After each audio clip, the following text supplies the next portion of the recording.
আসসালামু আলাইকুম।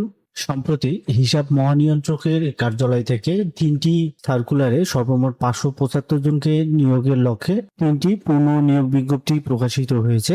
এই সার্কুলারগুলোতে যে পদগুলোতে নিয়োগ দেবে সেই পদগুলো সম্পর্কে বিস্তারিত আলোচনা করা হবে।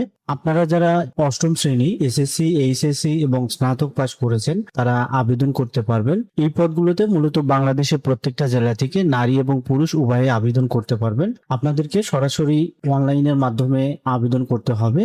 এছাড়াও আজকের এই ভিডিওতে আপনারা জানতে পারবেন কোন পদে কতজনকে নিয়োগ দেবে, কি রকম শিক্ষাগত যোগ্যতা লাগবে, কততম গ্রেডের বেতন স্কেল কোন পদের ক্ষেত্রে, কিভাবে কোথায় কি আবেদন করবেন, আবেদনের শুরু কবে শেষ কবে, আবেদন করার পর কোন পদের জন্য কত টাকা পরীক্ষার ফি বাবদ জমা দিতে হবে। এছাড়াও আবেদন সংক্রান্ত আরো অন্যান্য যে তথ্যগুলি রয়েছে সেগুলো সম্পর্কে বিস্তারিত আলোচনা করব।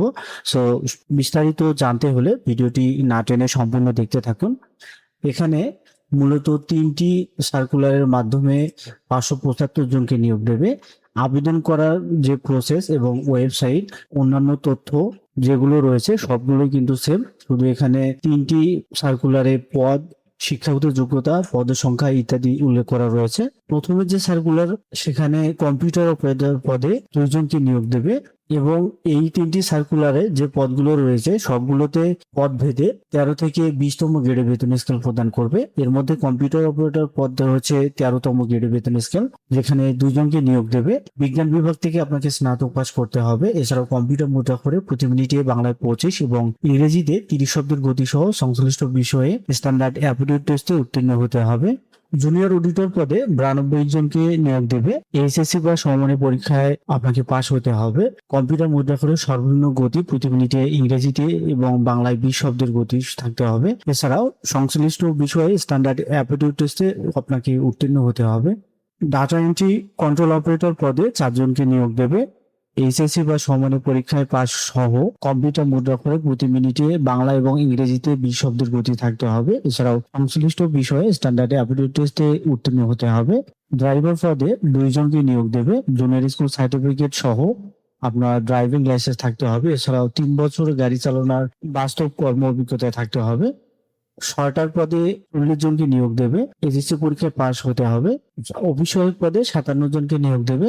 এই পদের ক্ষেত্রেও এসএসসি বা সমানের পরীক্ষায় আপনাকে পাশ হতে হবে। সর্বশেষ অডিটর পদে 378 জনকে নিয়োগ দেবে। স্নাতক পাস সহ কম্পিউটার চালনায় এমএস অফিস অ্যাপ্লিকেশন প্রশিক্ষণপ্রাপ্ত হতে হবে।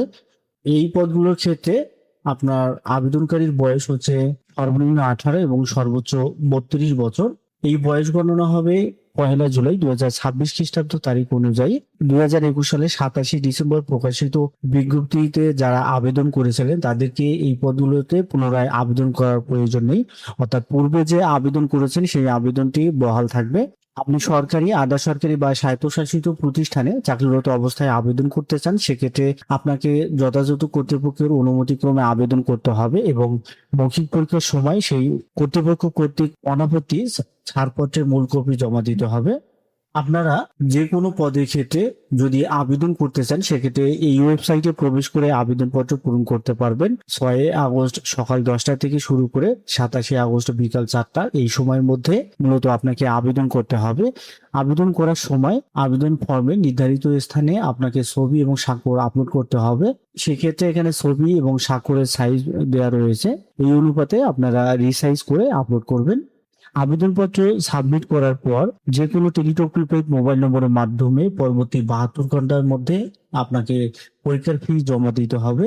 এক্ষেত্রে computer operator, junior auditor, data entry control operator এবং ড্রাইভার পদের ক্ষেত্রে আপনাকে পরীক্ষার 112 টাকা আপনাকে জমা দিতে হবে। যদি কোটায় আবেদন করেন কেউ, সেক্ষেত্রে আপনাদেরকে 56 টাকা জমা দিলেই হবে। অপারেটর এবং অফিস সহায়ক পদের ক্ষেত্রে আপনাকে 56 টাকা জমা দিতে হবে। কোটায় যদি আবেদন করেন সেক্ষেত্রেও আপনাকে 56 টাকা জমা দিতে হবে। এরপরে অডিটর পদের ক্ষেত্রে আপনাকে 168 টাকা জমা দিতে হবে। যদি কোটায় আবেদন করেন সেক্ষেত্রে আপনাকে 56 টাকা জমা দিতে হবে।